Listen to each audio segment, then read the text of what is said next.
Please join me in welcoming the President of Argentina, Javier Milei.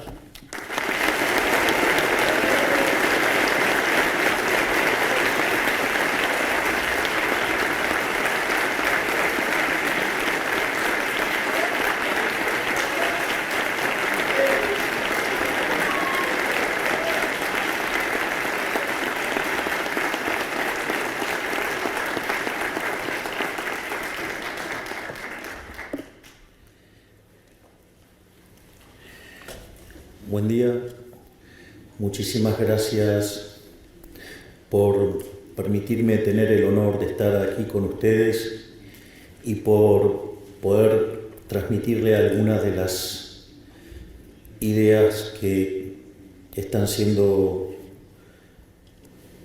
muy importantes en lo que tiene que ver con el gobierno que nosotros estamos llevando a cabo en Argentina. Naturalmente, en ningún momento dejo de ser economista y hay cuestiones que se vuelven súper importantes, sobre todo en lo que tiene que ver con la toma de decisiones. Y en la charla de hoy me quiero focalizar en uno de los temas que desarrollo en mi reciente libro, que se llama Capitalismo, Socialismo y la Trampa Neoclásica.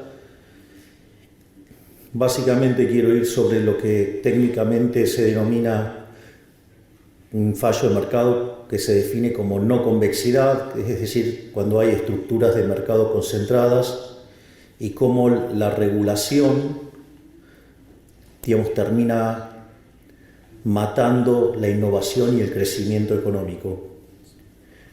En ese sentido,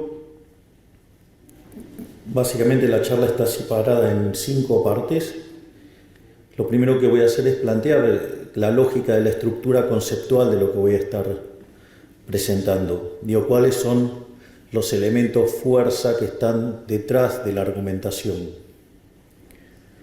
Y obviamente que después, una vez que hago esto, voy a empezar a elaborar donde yo considero que la estructura neoclásica tiene un problema, un fallo, un error, y que eso deriva en intervención del Estado y que eso es lo que termina matando el crecimiento económico. Básicamente, el primer elemento de la estructura conceptual es una idea de Mises. Mises señalaba que solamente había 2 sistemas económicos en forma polares, ¿no? O sea, por un lado, el capitalismo de libre empresa, y en el otro extremo, el socialismo real. Esa idea, combinada con un trabajo de Hayek, muy famoso, que es el libro Camino de Servidumbre. El libro Camino de Servidumbre señalaba que cada vez que aparecía una intervención del Estado, el resultado terminaba siendo peor que lo que había originalmente. Hay una frase de Milton Friedman, que pasó mucho tiempo aquí en el Instituto Hoover, que decía que en general la corrección de un fallo de mercado por parte del Estado termina siendo peor que lo que teníamos originalmente. Y básicamente entonces lo que señalaba Hayek en Camino de Servidumbre es que cada vez que había una intervención el resultado era peor, y que eso motivaba a los políticos a nuevas intervenciones, y eso generaba no solo que el sistema funcionara peor, sino que implicaba cada vez mayor peso del Estado, y que esa dinámica a la postre llevaba al socialismo y por ende llevaba a la miseria. Por lo tanto, es importante saber, cuáles son las lógicas y las dinámicas también que conllevan a eso. El primer punto, que tiene que ver con la imposibilidad del socialismo fue planteado ya en 1922 por Mises en su libro Socialismo, y lo que decía es que el socialismo era inviable porque no podía ser cálculo económico. Es decir, concretamente, si uno lo que está haciendo en una transacción es intercambiar derechos de propiedad, y que eso es lo que genera un registro histórico que se llama precio y que eso funciona como un mecanismo de transmisión de señal donde los agentes se coordinan, algunos serán compradores, otros serán vendedores, y que frente a la existencia de divergencias habrá ajustes, es decir, que el sistema de precios es un mecanismo de transmisión de información, de coordinación y de ajuste. El evento se dispara por el intercambio de los derechos de propiedad.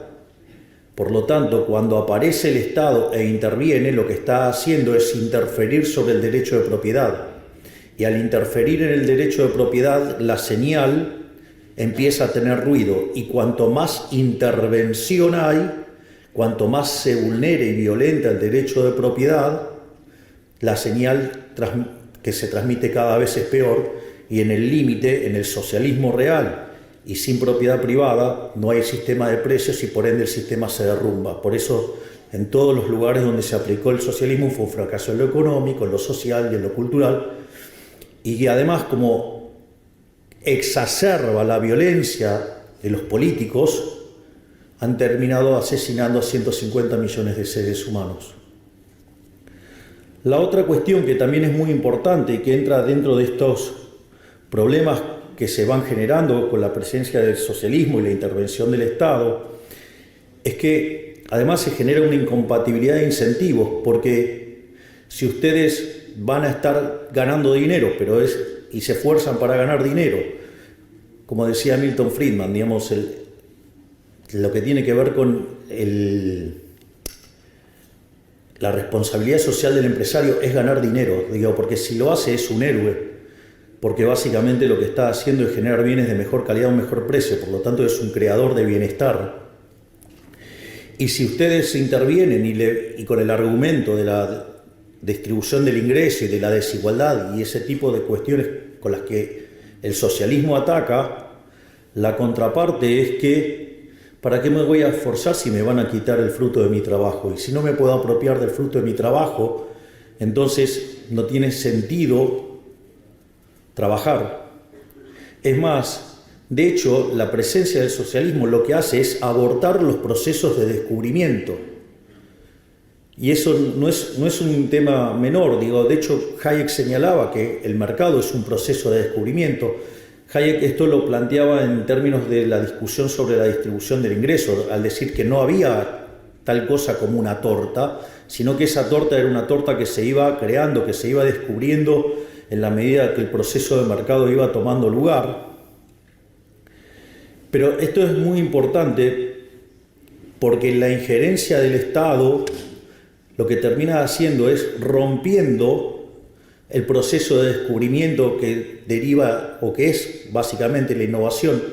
Supongamos dos individuos que no están conectados y uno, digamos, genera un producto y tiene un desecho. Y de hecho ese desecho querría sacárselo de encima.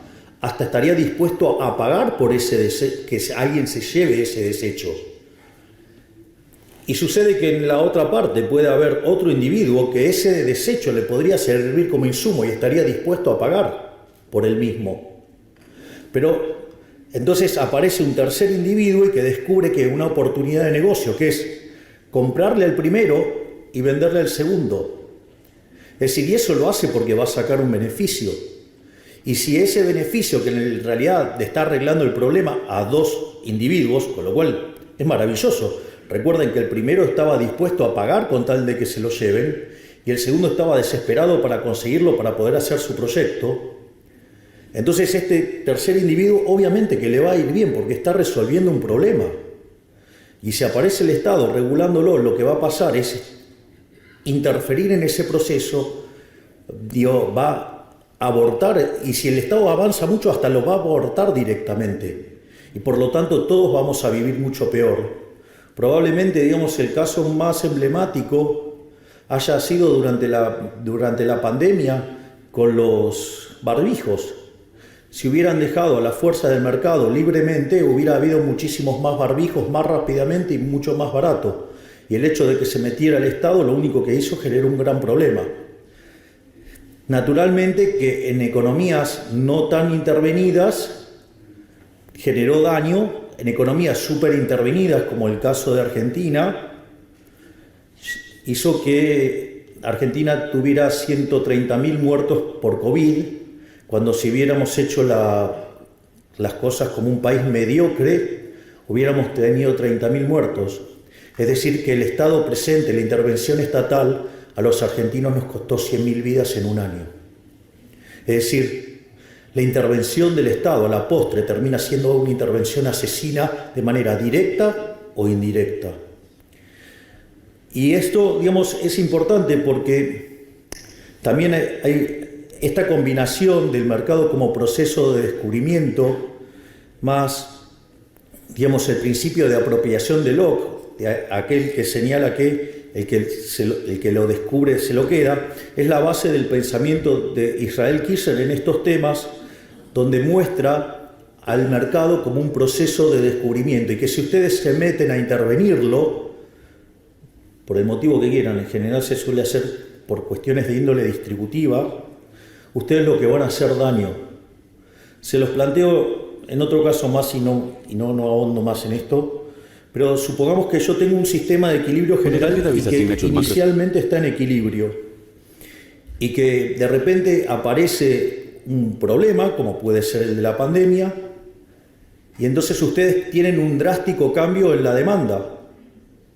Ese cambio drástico en la demanda lo que va a hacer que algunos productos van a ser muy demandados y su precio naturalmente de corto plazo va a ser muy alto. Justamente esa señal de precio es lo que va a hacer, va a atraer los recursos desde los lugares donde no tienen que estar los recursos e ir hacia donde la gente está pidiendo que haya recursos. Si ustedes, en aras de hablar de la distribución del ingreso, de las ganancias, de la desigualdad y demás, empiezan a intervenir ese mercado, lo único que van a tener es que el mercado que se tenía que destruir se destruye, pero el mercado que tiene que prosperar no prospera. Y por ende, a la postre estamos todos muchísimo peor. Por lo tanto, una de las cosas que es muy importante tener en claro es que la intervención del Estado siempre es mala, porque está basada en la fuerza, y nada que esté basado en la fuerza puede ser bueno. De hecho, el liberalismo se construye, el respeto del derecho a la vida, la libertad, la propiedad, y siempre como punto de partida y de base el principio de no agresión. Y si hay un agresor grande e institucionalizado, es el Estado. Por lo tanto, siempre la acción del Estado produce daño y cuanto más Estado hay, peor nos va. En esta lógica, entonces, donde la intervención lo que genera es daño, esto es tremendo porque el instrumental analítico neoclásico, aún con gente que se sienta libertaria, podría terminar siendo funcional al socialismo si abraza los modelos y toma cuenta de lo que se denomina como fallos de mercado, ya que la definición del fallo de mercado habilita supuestamente a una intervención. Y ahí, quiero hacer algunas reflexiones, porque una de las cosas que uno nota, uno cuando trabaja en el mundo de los negocios, es decir, uno usa modelos, ¿por qué? Porque la realidad es compleja, entonces lo usa para hacer una simplificación, para poder comprender de mejor manera lo que está haciendo, focalizarse sobre las cosas que son verdaderamente importantes. Pero, cuando el modelo no mapea con la realidad, uno tira el modelo. Es decir, no se enoja con la realidad. Si ustedes en una empresa se enojan con la realidad y se quedan abrazados al modelo, van a perder sus empleos porque van a estar perdiendo un montón de dinero. Entonces, lo primero que uno, aprende cuando está en la trinchera es entender que si el modelo no mapea con la realidad, vuela el modelo. Sin embargo, en el mundo neoclásico, cuando la realidad no mapea con el modelo, lo llamamos fallo de mercado. Es decir, les diría que estamos enfermos de fatal arrogancia. Y me incluyo, digo, porque yo he dado clases de microeconomía 25 años de mi vida. Es decir, y digamos, he leído cuánto libro de microeconomía andaba dando vueltas, leía cuántos modelos y papers salían nuevos. Y bueno, pero todo cambió el día que leí a Murray Newton Rothbard en un trabajo que se llama Monopolio y Competencia, y ahí ese día mi vida cambió. Pero entonces lo que quiero decir es que habilitar ese concepto de falla de mercado y la intervención lo que hace es favorecer el socialismo. Es decir, terminamos siendo funcionales al socialismo. De hecho, dentro de lo que es la estrategia del socialismo del siglo XXI y la forma de avanzar sobre las economías, y donde Latinoamérica es un gran ejemplo, digamos, el socialismo del siglo XXI ha sido muy exitoso en Latinoamérica, ha tenido un montón de presidentes.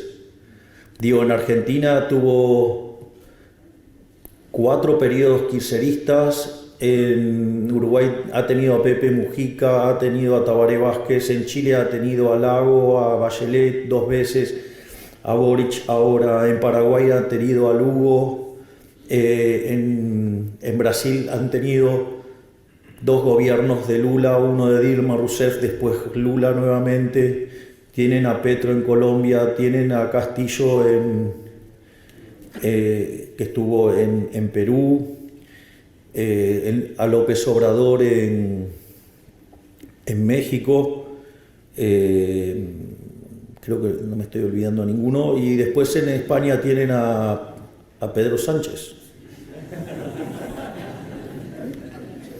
que es algo así como un kirchnerista, y ya no diría que es de buenos modales porque no los tiene.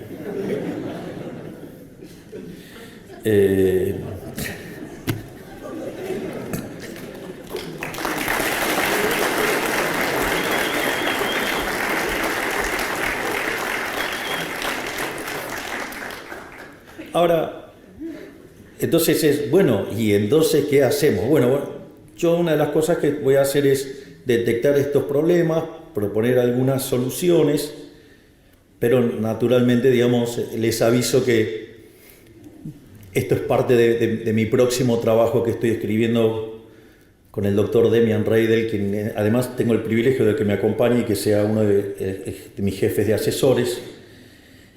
Pero digo, voy a estar dando algunas pistas de por dónde creo que pasa la solución. Entonces, lo primero es definir qué es mercado. O sea, me parece fundamental. Y a veces tengo la sensación de que muchos economistas no saben definir qué es un mercado. De hecho, algunas reflexiones que se hacen me confirman que no saben qué es el mercado. Y para mí el mercado, de vuelta digo, es mi definición, o sea, lo que yo opino, digamos, está absolutamente bajo discusión, yo no tengo ningún tipo de problema con eso, y es que el mercado es un proceso de cooperación social donde se intercambian derechos de propiedad voluntariamente. Es decir, ustedes intercambian derechos de propiedad con otro individuo, con otro agente, voluntariamente. Y si ustedes lo hacen voluntariamente, no puede haber error por definición, lo están haciendo voluntariamente. Eso no quiere decir que suponga que yo voy y me compro un par de zapatos, y el par de zapatos yo creí que me iba a dar determinada prestación y no me gusta. Bueno, me equivoqué, pero lo arreglo, pero no hubo ningún fallo en esa decisión. Es decir, en ese momento que yo tomé la decisión era lo que yo quería hacer y lo hice voluntariamente. Nadie me forzó a hacer esa transacción. Y el único agente dentro de la economía que hace esas transacciones forzadas es el Estado. Por lo tanto, el único que puede generar fallos adentro de la economía es el Estado, no, digamos, el mercado. Porque de hecho el mercado somos nosotros mismos. Es decir, cuando hablan del mercado, digo, somos nosotros el mercado, nosotros somos el mercado. Y entonces, ¿por qué tenemos que soportar que alguien fatalmente arrogante venga a decir que yo estoy tomando la decisión incorrecta si ni siquiera sabe qué es lo que estoy haciendo o por qué lo estoy haciendo? Es decir, seguramente, digamos, si yo fuera a ver a Los Ángeles Lakers, digo, seguramente un fan de los Boston Celtics diría que estoy equivocado. ¿A título de qué? Si a mí me gustan Los Ángeles Lakers. Yo vi jugar a Magic Johnson. Digo, ¿qué me vienen a explicar? Digo, que estoy equivocado. Me gustan los colores amarillo y púrpura. Aparte, el púrpura es el color de la Libertad Abbas, así que me gusta más todavía. Entonces, y esto es muy interesante, esto a mí me pasa regularmente en la discusión pública, aparece algún problema y algún estatista me dice, ahí está, el mundo de Milei genera estos problemas. Entonces digo, ok, a ver, vamos a ver si el mundo de Milei genera estos problemas. O sea, aparte que poderoso que estoy, genera un problema yo mismo.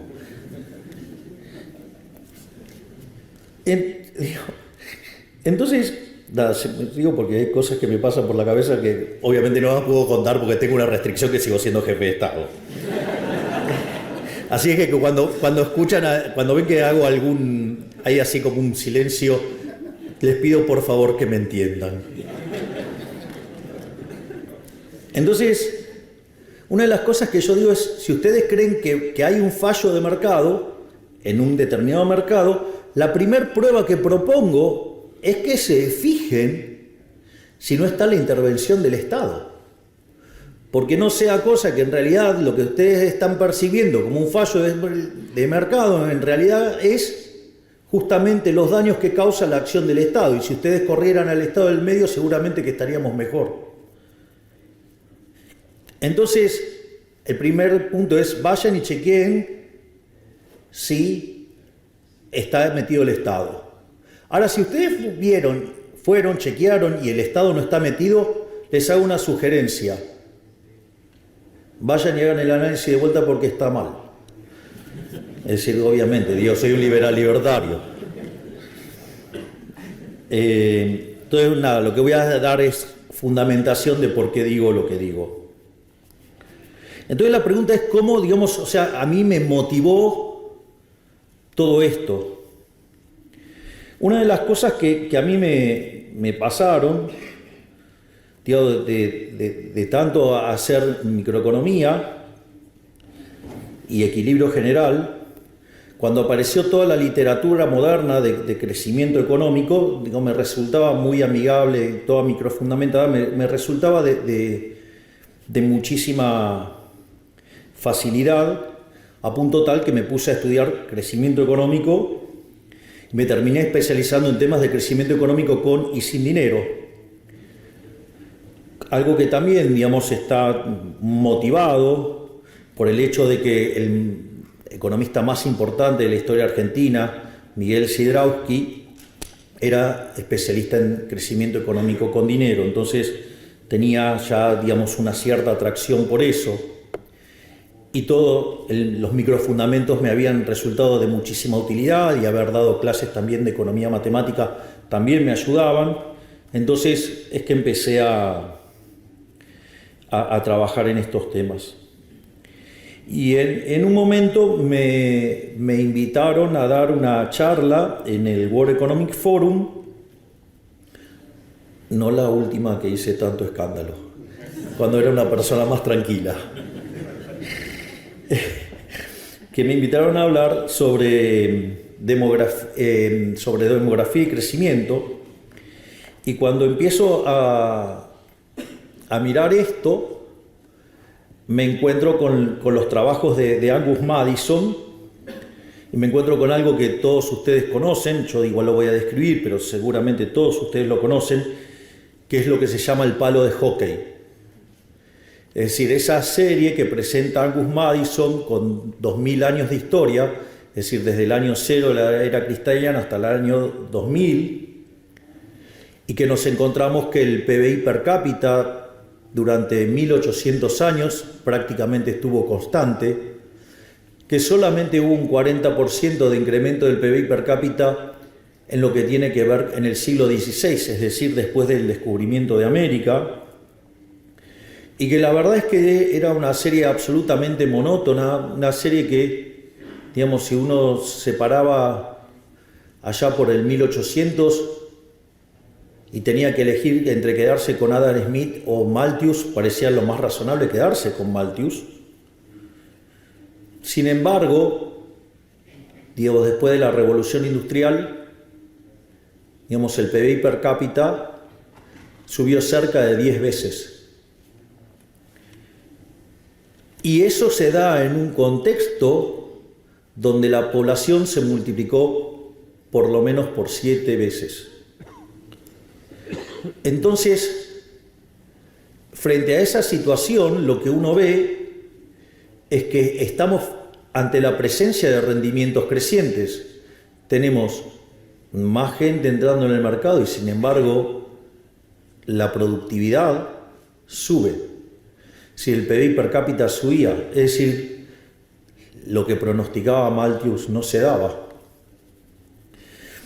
Y eso, digamos, la presencia de rendimientos crecientes, es decir, que en la terminología de fallo de mercado se llaman no convexidades, o si ustedes quieren ponerlo de otro nombre, en que hay estructuras de mercado concentradas.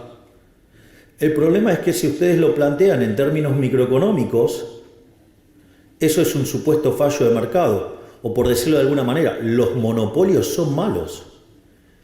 Entonces, si los monopolios son malos o las estructuras de mercado concentradas son malas, ¿cómo podemos decir que es malo si cuando en el año 1800 vivía más del 95% de la población por debajo de la línea de pobreza extrema y en el año 2000 ese número había caído a menos del 10%? Es decir, cómo algo que generaba tanto bienestar o que generó tanto bienestar desde la óptica de la microeconomía, digamos, eso estaba mal. Hay varias respuestas, o sea, la respuesta más fácil, más simple, más obvia, uno la podría encontrar ya en un libro muy lindo, un libro chiquito, un libro de divulgación. Es más, en la última edición en español tiene un prólogo mío y mi conflicto con el libro cuando lo conocí. Debe ser por eso que me dediqué a la política, porque me encanta el conflicto. Pero al margen de la humorada, hay un libro de Henry Hazlitt que se llama La economía en una lección, y él arranca y dice, bueno, ¿cuál es la lección de economía? Separa entre el mal economista y el buen economista. Dice que el mal economista es el que se focaliza solamente en un mercado en un solo periodo de tiempo, mientras que el buen economista no solo mira un mercado, sino que mira a todos los demás y no solo considera las consecuencias de lo que pasa hoy, sino que además considera también las implicancias sobre el futuro. Es decir, está hablando de un economista, el mal economista es un economista que solamente hace equilibrio parcial y de un solo periodo, y el buen economista hace equilibrio general intertemporal. O sea, esa vendría a ser la definición. Pero digo, al margen de esto, lo más importante entonces es, bueno, entonces ¿cómo rastreamos el problema? ¿Dónde está el problema? Entonces ahora les voy a expoliar la respuesta y después voy a dar las explicaciones. Desde mi punto de vista, el origen del problema está en la interpretación de la mano invisible, de la idea de la mano invisible bajo la lógica de Pareto, que hace que la mano invisible sea incompatible con la idea de la fábrica de alfileres, es decir, los rendimientos crecientes. Y cuando uno avanza en la estructuración formal del análisis de la eficiencia, ¿sí? Digamos, elegir determinadas construcciones matemáticas hacen que entre en disputa la mano invisible con la fábrica de alfileres. Y eso tiene consecuencias analíticas claras, Y a partir de esa construcción, cuando metemos cuestiones normativas adentro del análisis del equilibrio, es donde empieza a aparecer este conflicto entre la realidad y el modelo. Conflicto que nosotros, digamos, lo llamamos fallos de mercado. Entonces, digamos, cuando aparece el problema de las no convexidades, entonces digamos, tiene que ver con las estructuras de mercado concentradas, con los monopolios. Podemos tener el caso de los bienes públicos. Por ejemplo, hay algo muy divertido con los temas de los bienes públicos. Solemos discutir en términos de bienes públicos, en términos de rivalidad en el consumo y de exclusión. Y cuando uno mira, entonces, por ejemplo, el caso emblemático que se utilizaba para describir un caso donde no se cumplía la rivalidad en consumo y la exclusión, era el tema de los faros. Y en una de esas reuniones que tenía Milton Friedman y otros economistas en Chicago, solía participar un abogado que obviamente que no estaba contaminado con todo el herramental neoclásico que estamos contaminados nosotros los economistas de base. Entonces encontraba soluciones muy divertidas y entonces decían, bueno, que el caso emblemático eran los faros y los faros y los faros. Entonces quiso este abogado, que después ganó el Premio Nobel de Economía, que vivió hasta los 104 años, si no me equivoco, que se llamaba Ronald Coase. Entonces, ¿qué es lo que hizo? Fue y analizó todos los faros del siglo XIX. Supuestamente era un caso emblemático de fallo de mercado, y era el caso de los bienes públicos, y ahí se requería la intervención del Estado y lo que fuera. Y adivinen qué descubrió. Que eran todos privados. Es decir, que los economistas no sepamos, digamos, describir bien el problema. No está el problema en la realidad, está en que tenemos herramientas que están mal. Y esto es un tema, el tema de los bienes públicos. Se los voy a hacer. Yo creo que cuando yo se los cuente a ustedes van a creer que esto es un chiste. Pero créanme que en la vida real no lo es, y mucho menos en Argentina. Puede ser que esté afectado, digamos, por el caso. Pero supongamos que ustedes tienen dos comunidades separadas por un río. Y entonces descubren que si ustedes hacen un puente, podrían intercambiar con la otra comunidad, están ampliando el tamaño de mercado, por lo tanto, digamos, van a tener mayor división del trabajo, mayor productividad, mayor bienestar. ¿Vos tenés una camiseta de Boca ahí? Bien. Ese es populismo. No, pero eso era cuando era arquero. No, eso no cuenta. Pero doblemente populista. Entonces descubren que sería bueno hacer un puente. Entonces, ¿qué es lo que pasa? Si fuera solamente un problema de los privados, ¿saben qué hacen? Se ponen de acuerdo y juntan y arman el puente, le buscan la vuelta. El problema es cuando está el Estado. Entonces el Estado va, les cobra impuesto a todos y hace el puente. Pero después hay un montón de personas que viven del Estado. Entonces, ¿qué hacen? Empiezan a buscar, hacen el Ministerio del Puente y empiezan a buscar dónde hacer puentes. Llega un momento que hicieron todos los puentes que se podían hacer. Entonces crean el Ministerio del Agua para poner agua para después hacerle un puente. Ustedes se ríen. Les pido que revisen el organigrama de la función pública. Por suerte, digamos, acá tengo conmigo que me está acompañando este profesional formidable, maravilloso, que es mi ministro de Economía, Luis Caputo, que es el que está llevando a cabo la motosierra. Y de eso estamos sacando un montón de cosas.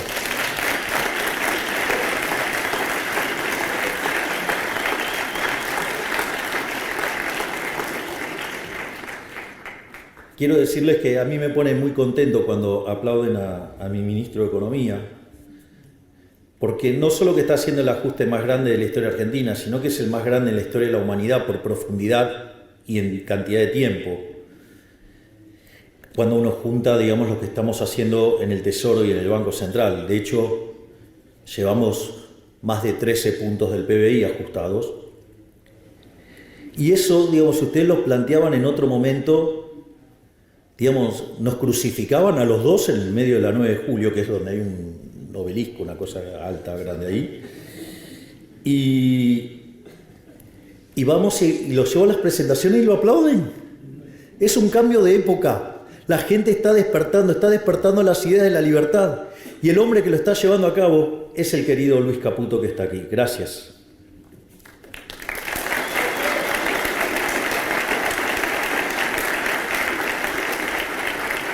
Obviamente que hay otro tipo de supuesto fallo de mercado y que lo podríamos analizar. Digo, externalidades. Ustedes, toman el caso de las externalidades. Las externalidades en consumo. En realidad las externalidades en consumo es para evitar ese punto, es para que no haya un problema de circularidad en la resolución del problema de equilibrio general. Pero ustedes se creen que la gente es tan idiota que no va a poder decidir, va a llegar un momento que se va a morir de hambre, con lo cual, digamos, va a decidir de alguna manera para no morirse. Es decir, entonces no necesito que alguien intervenga para resolverme la externalidad del consumo, porque a la postre alguien lo va a resolver. O, digamos, los casos de externalidad en producción, ¿cuántas veces vieron en los libros de texto, digamos, la empresa que contamina el mar, el agua? En realidad es un problema de definición de propiedad. De hecho, una de las cosas brillantes que también resolvió Coase era el tema de resolver estos problemas asignando derechos de propiedad. Otra cuestión más es la de información asimétrica, donde obviamente, digamos, ahí está claro que, digamos, que mejor que no se meta el Estado, porque, digamos, nosotros podemos resolver ese problema mejor estando en la trinchera que alguien que lo va a mirar desde el Everest. Y la otra cosa también sumamente arrogante es el tema de fallo de coordinación como consecuencia de un problema del dilema de los prisioneros. Digo, si ustedes se fijaron que hay un supuesto fuerte en el dilema de los prisioneros, es que los prisioneros no pueden interactuar. Es decir, o sea, ustedes se dan cuenta que ese supuesto tan simple tiene un nivel de violencia institucional grosero. Y entonces, como agarro y meto ese nivel de violencia institucional grosero, entonces ahora necesito un organismo violento para resolver el problema de coordinación, como si los agentes fueran idiotas. Y los agentes no son idiotas, los agentes son inteligentes. El problema es que hay un montón de sátrapas metidos en el medio que se llama Estado y que viven de nuestra plata y que por eso generan estos problemas. ¿Para qué? Para vivir eso, no para que nosotros estemos mejor. Es decir, ellos se autocrean su propia demanda. ¿Por qué? Porque tienen el poder coercitivo del Estado en el medio. Es decir, el tipo que está en el Estado, digamos, se fija que puede regular. Una cosa que le va a pasar con los reguladores, y esto es importante que lo tengan, como están en esa oficina y necesitan justificar por qué están calentando la silla, crean regulaciones para justificar su existencia y nos arruinan la vida a todos. Digo, esto no es menor, porque esto tiene implicancias directas de cómo esto impacta negativamente sobre la innovación, por ejemplo. Bueno, regulan porque no saben, regulan porque tienen que calentar la silla, regulan por lo que sea y nos están arruinando la vida.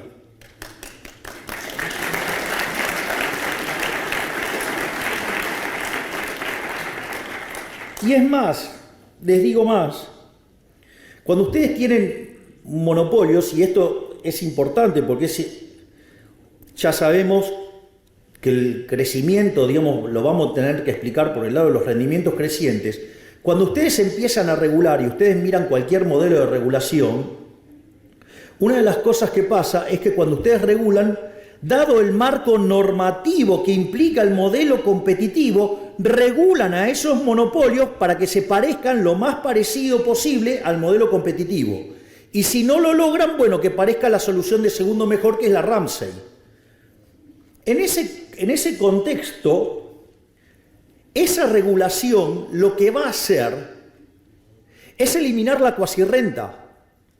Y si ustedes eliminan la cuasirrenta, ustedes están eliminando los incentivos para innovar. Y si ustedes regulando, asimilando las empresas competitivas y le quitan la cuasirrenta, lo que están haciendo es matar la innovación y por ende están matando el crecimiento económico. Por lo tanto, cuando ustedes se ponen a regular, la contracara, ¿cuál va a ser? Va a ser que no van a crecer. ¿Cuál es la región del mundo que menos crece? Por escándalo, Europa. ¿Y por qué no crece? Porque están atestados de regulación. Se fanatizaron tanto en generar un modelo que se parezca al modelo competitivo que mataron los rendimientos crecientes, es decir, mataron las cuasirrentas. Al matar las cuasirrentas no tienen incentivos a invertir. Si no invierten, no hay innovación, por ende se quedaron sin crecimiento económico. Por lo tanto, no dejemos que estos fatalmente arrogantes nos destruyan la vida con regulaciones.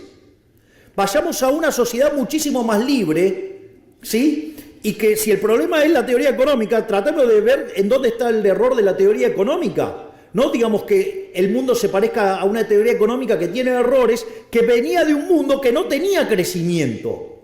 Es decir, la caja de Edward puede ser muy divertida, digamos, cuando no hay crecimiento en una economía estática. Igual que Malthus, igual que los rendimientos marginales crecientes. Pero ese no es el mundo real. Entonces, ¿qué hago? ¿Me quedo con el modelo o me quedo con la realidad? Ah, no, como la realidad me pone incómodo, me quedo con el modelo y digo que el problema es la realidad. No caigamos en esa locura, porque en esa locura nos vamos a destruir nuestras vidas. En ese sentido, entonces, y bueno, y entonces ahora ¿qué hacemos? ¿A dónde vamos? Entonces una de las cosas que hice, dije, bueno, no voy a revisar toda la historia porque no me da el tiempo. Pero, claro, y sí, hay que ponderar. Digo, para algo, digo, o sea, digo, haber estudiado historia del pensamiento económico tiene algunas ventajas que dice, bueno, a ver, ¿dónde hago el corte? Entonces dije, bueno, vayamos a Adam Smith. Entonces dije, bueno, vamos a poner como punto de inicio a Adam Smith.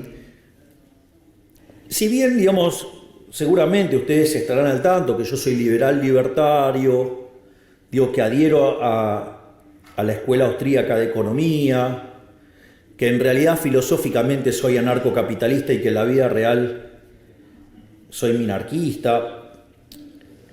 A diferencia de mis colegas, yo no tengo una visión negativa de Adam Smith. De hecho, a mí Adam Smith me parece una suerte de genio total. Para mí Adam Smith es a la economía lo que ha sido causa la matemática, es decir, alguien que estaba 200 años adelantado a su época y fue el que la vio. Es decir, nosotros, como tenemos una forma muy particular de hacer política, entonces los analistas tradicionales nos cuestionan y nosotros nos mofamos de ellos y le decimos, no la ven.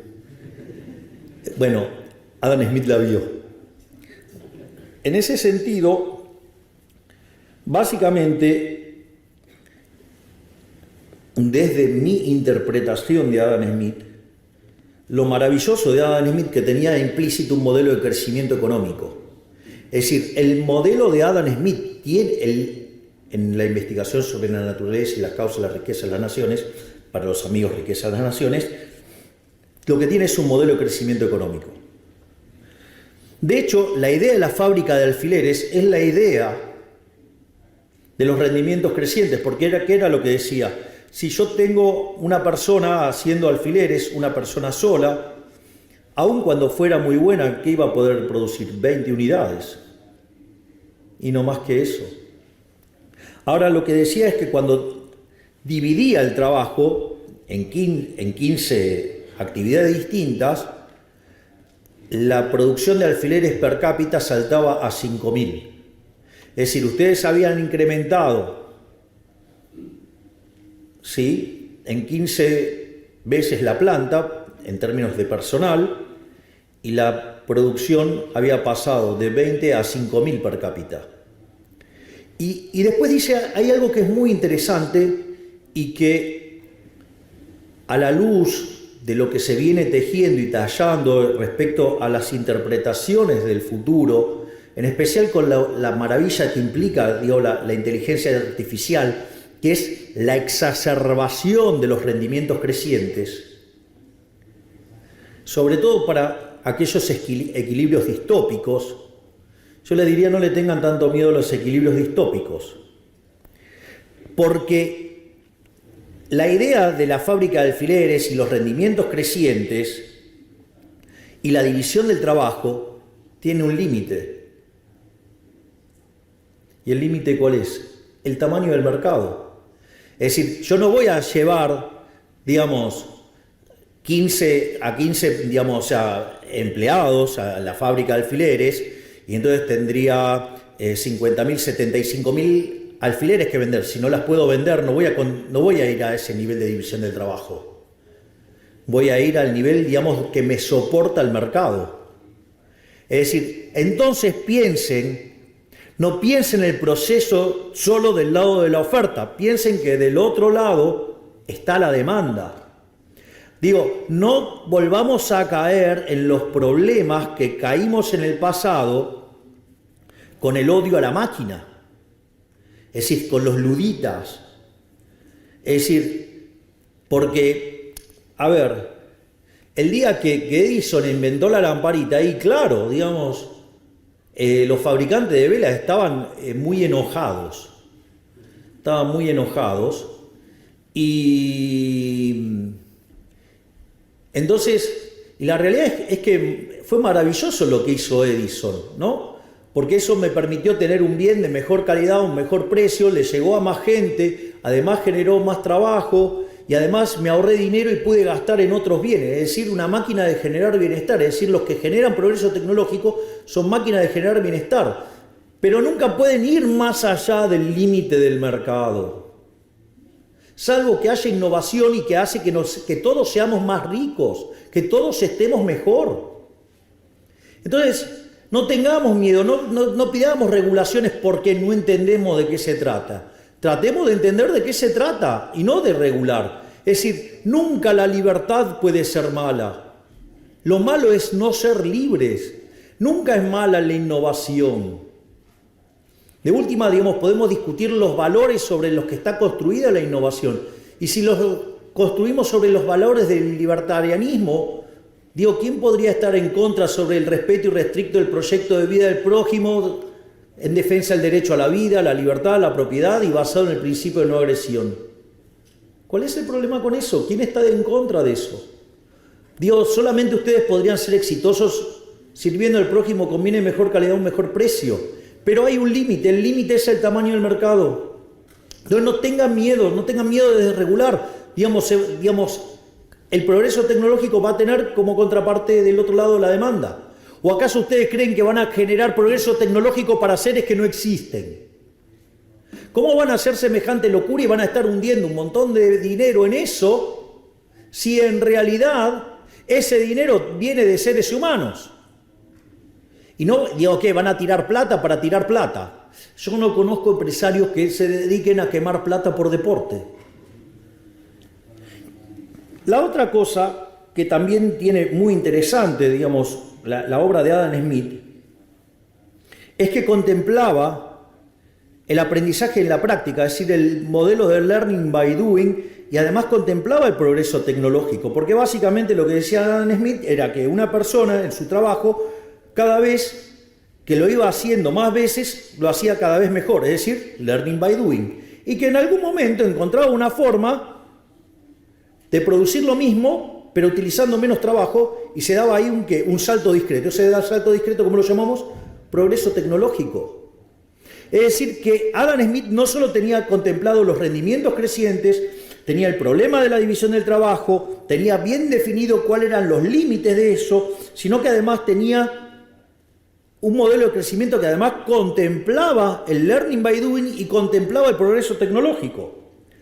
Todo en el año 1776, siendo que además le costó 10 años escribir el libro. Si no me dicen, si no era un avanzado, no sé qué es un avanzado. Y lo otro que era interesante es en los mercados libres y en la intervención mínima del Estado.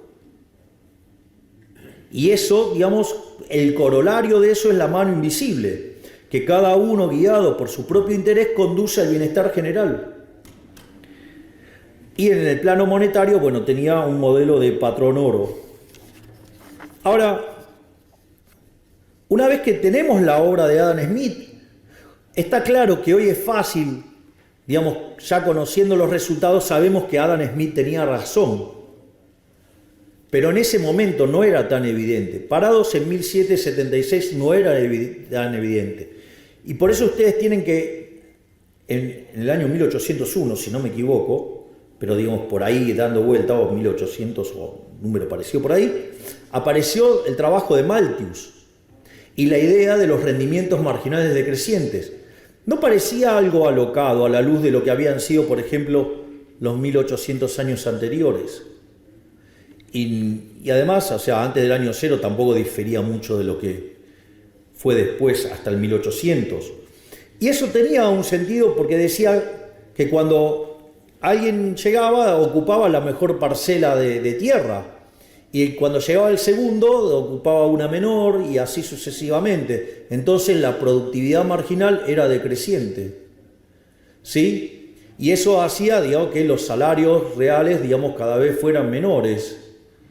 Y eso, digamos, después Malthus lo interactuó, digamos, con la pasión por los sexos, llegó a la ley de hierro a los salarios, y derivó un montón de relaciones aberrantes que no, digamos, no vamos a estar discutiendo ahora, pero digo, relaciones aberrantes que ya venían desde muchísimos años atrás, pero digamos, no es el eje de la discusión de este momento ir ahí. Y esa idea, digamos, fue continuada por Ricardo, por Stuart Mill, hasta que llegó a Marx. Y la realidad es que en ese momento es cuando aparece la teoría neoclásica, superando a los clásicos, y es el tema de la teoría subjetiva del valor, que es ahí donde aparece Menger por un lado, Kuhn-Staben-Jevons por otro, y León Walras.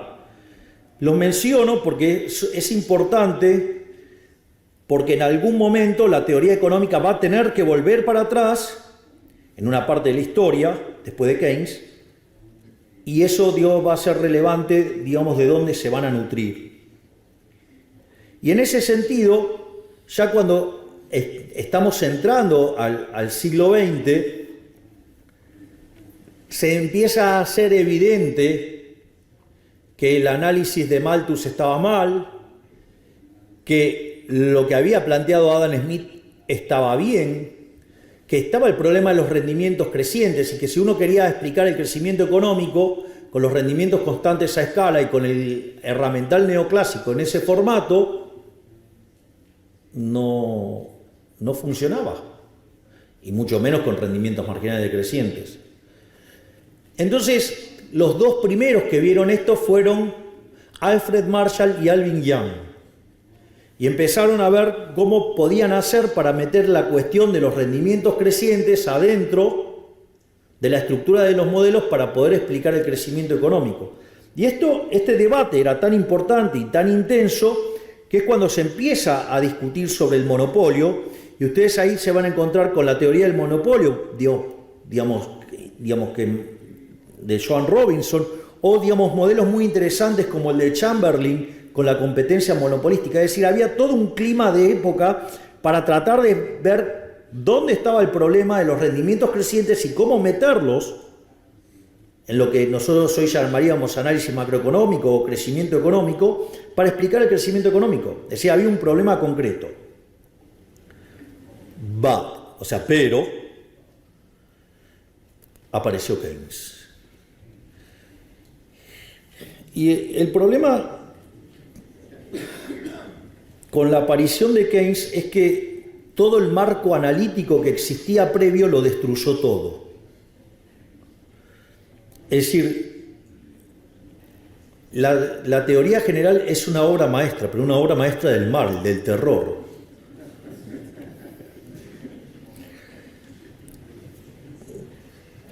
No me quiero poner a hablar sobre Keynes porque si yo hago esto se me van a ir 7 horas y tengo un montón de reuniones a las que no voy a llegar.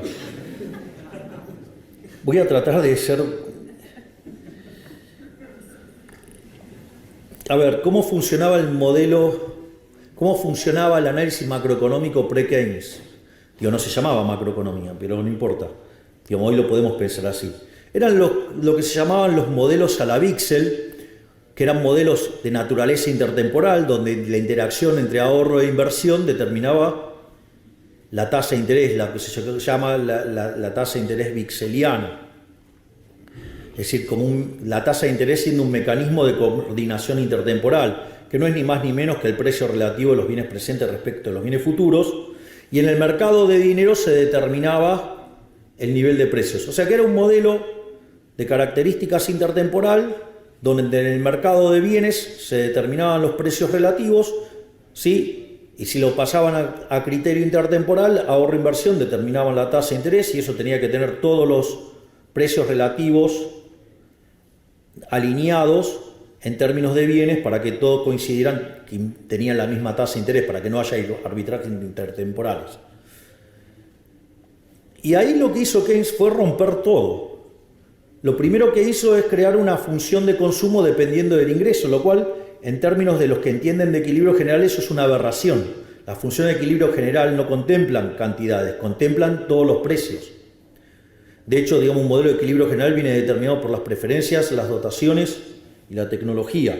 Y si sacan las funciones de exceso de demanda, dependen de los precios. No hay, el ingreso no aparece ahí. Eso es una cosa, el ingreso se deriva de vender mis dotaciones y de la participación que tengo en los beneficios. Por ende, digo, con los precios está toda la información. Pero como Keynes no era economista y solamente había tomado un curso con Marshall, que era el campeón del equilibrio parcial, se le ocurrió meter ahí en la función de consumo el ingreso. Y ahí, ¿qué hizo? Le rompió la intertemporalidad al consumo y por ende, digamos, el ahorro pasó a ser un residuo. Después, en materia de inversión, es interesante la teoría general, porque tiene un capítulo hermoso describiendo cómo son los criterios de inversión, y en el otro dice que, bueno, básicamente los animal spirits. Tengo versiones más groseras, pero no puedo hacerlo como jefe de Estado. Por lo tanto, ahora en el mercado de bienes pasa a determinar, no, digamos, la tasa de interés, sino que pasa a determinar el ingreso. Y ahora, con ese ingreso, determina la demanda de trabajo, que frente a una oferta de trabajo, con eso determina el salario. Y tiene un par de problemas, porque le falta determinar el nivel de precios y le falta determinar la tasa de interés. Entonces decide determinar, de una manera absolutamente delirante, determinar la tasa de interés en el mercado de dinero. Digo, lo cual es una locura, porque la tasa de interés existe no porque existe el dinero, sino que existe porque existe el tiempo. Con lo cual lo rompió todo ahí. Y además necesita, o sea, ¿cómo va a haber tasa de interés en un modelo de un periodo? Digo, se dan cuenta que no tiene sentido, no tiene gollete. La tasa de interés es una cuestión esencialmente intertemporal. Por lo tanto, obviamente no tenía teoría del capital ni nada por el estilo. Y entonces, ¿qué hizo? Bueno, determinó que el nivel de precio de la economía era un markup sobre los salarios. Es decir, otra aberración, o sea, destruyó toda la teoría del valor. Obviamente, semejante monstruo podía funcionar, no. Y entonces cuando apareció, digamos que era evidente que la teoría keynesiana no funcionaba, donde se empezó a manifestar con claridad con la aceleración de la inflación, entonces, ¿qué pasó? Se dio, no sé, el multiplicador, que implica, de hecho, una violación de la restricción del presupuesto. Dijeron, pará, se nos fue la mano, vamos a volver a las bases.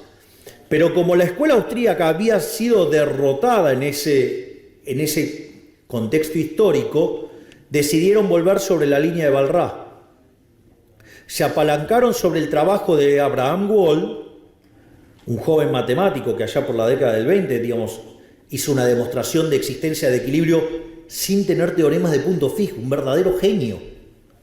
Y con la llegada de los teoremas de punto fijo de Brouwer en el 56 y el de Kakutani en el 57, el primero para funciones y el segundo con correspondencia, empezamos a trabajar sobre el análisis del equilibrio general. Y en el equilibrio general, básicamente, ¿qué estudiamos? Si el equilibrio existe, si es único y si es estable. La maravilla de los teoremas de punto fijo es que si nosotros estamos trabajando con conjuntos que son cerrados, que son acotados, que además son, digamos, que esos conjuntos son convexos, y en el caso que tengamos funciones continuas, podemos aplicar el teorema de Brouwer y entonces el equilibrio existirá, será único y además será único. Y en el caso de correspondencias, el equilibrio existirá.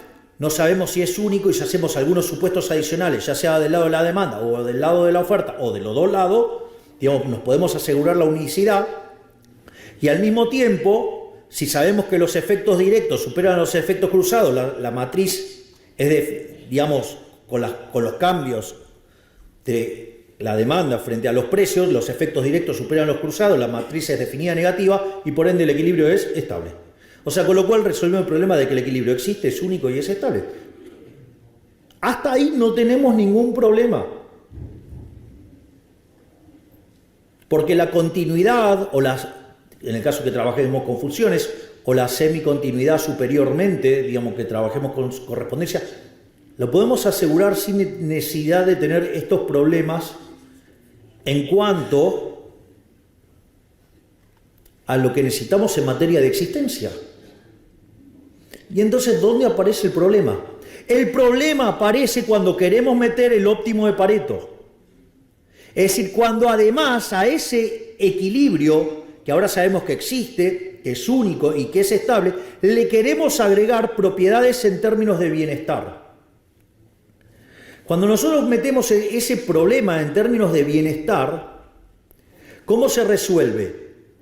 La idea es que, digamos, si cada uno guiado por su propio interés, llámese maximizar su utilidad, conduce al máximo bienestar general, lo que nosotros necesitaríamos es que todos los agentes estuvieran maximizando.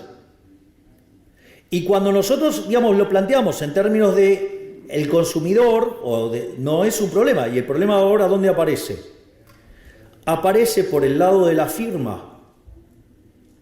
Entonces, uno de los problemas que nos vamos a encontrar es que no pueden aceptar los rendimientos crecientes porque en ese caso las funciones de producción serían funciones convexas y por ende no podrían encontrar un máximo salvo que lo encuentren en un borde.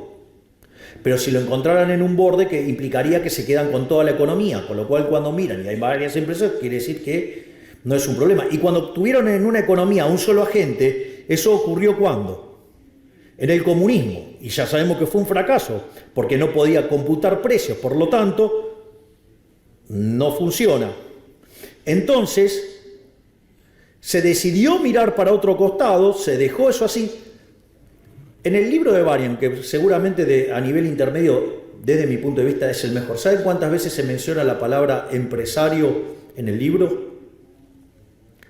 Ninguna. Y empresa 4 veces, firma, sí, o sea... Es decir, ¿ustedes se creen que, digamos, la función del empresario es solamente resolver un lagrangiano? Digo, sería bastante fácil la labor del empresario. Y eso... Dios, se perdió acá. Y eso es lo que está haciendo que no podamos contemplar y capturar correctamente el problema de los rendimientos crecientes. Y ese problema de querer hacer el análisis de bienestar llevó a utilizar malas construcciones matemáticas que nos hace quedar con los rendimientos constantes a escalas o marginales decrecientes y que si hay algo que en la realidad difiere con el modelo, lo llamamos fallo de mercado y eso habilita la intervención y cuando habilitamos la intervención el resultado va a ser peor. ¿Y cuál es el problema con todo esto? Que cuanto más avancemos con el tema de las regulaciones, más vamos a estar matando los rendimientos crecientes. Y cuando estemos matando los rendimientos crecientes, como vamos a estar matando la generación de beneficios, vamos a matar los incentivos a innovar. Y si matamos los incentivos a innovar, no crecemos más. Por lo tanto, sugiero, porque ya no me dan los tiempos, leer activamente un trabajo de Murray Newton Rothbard, el inventor del anarcocapitalismo, que se llama Monopolio y Competencia, que está dentro de un libro maravilloso que también recomiendo leer, los 3 tomos, que se llama El hombre, la economía y el Estado. El tercer tomo se llama Poder y Mercado, pero es parte de la misma obra, que es cuando Rothbard se vuelve anarcocapitalista, para ver, porque les va a hacer abrir los ojos, y es que los monopolios no son malos. Si yo tengo 10 empresas y una crea un producto, no sé, un celular, de mejor calidad o mejor precio, ¿qué cree que va a pasar con las 9 restantes? Van a ir a la quiebra. Pero ese empresario que mandó a la quiebra a los otros 9 es un benefactor social, porque me está dando un bien de mejor calidad a un mejor precio, por lo tanto tengo mejor prestación en mi celular y además puedo consumir otros bienes, es decir, me está facilitando la vida. Y entonces, no, bueno, pero ¿qué va a hacer con ese dinero que gana? ¿Qué me importa? Si lo ahorra, se transforma en inversión en otro lugar. Si lo reinvierte, su empresa crece más, me va a dar todavía mejores celulares y va a pagar mayores salarios y voy a ahorrarme más plata y voy a hacer un montón de otras cosas. ¡Fantástico! O sea, ¿cuál es el problema? O la otra, miren, este tipo es tan malo, es tan villano que ¿saben qué hace? Todo el dinero que gana lo entierra en el piso, lo entierra. Aun cuando, digamos, quede como un cráter, ¿no? Si hiciera eso, está quitando dinero de la economía, por lo tanto el nivel de precios es menor y nos beneficiamos todos. Por lo tanto, no tengamos miedo, vayamos hacia adelante, seamos optimistas, no sabemos cómo va a ser el futuro, lo único que sabemos es que va a ser mucho mejor y va a ser muchísimo mejor si en el medio sacamos al Estado de toda nuestra vida. Muchísimas gracias.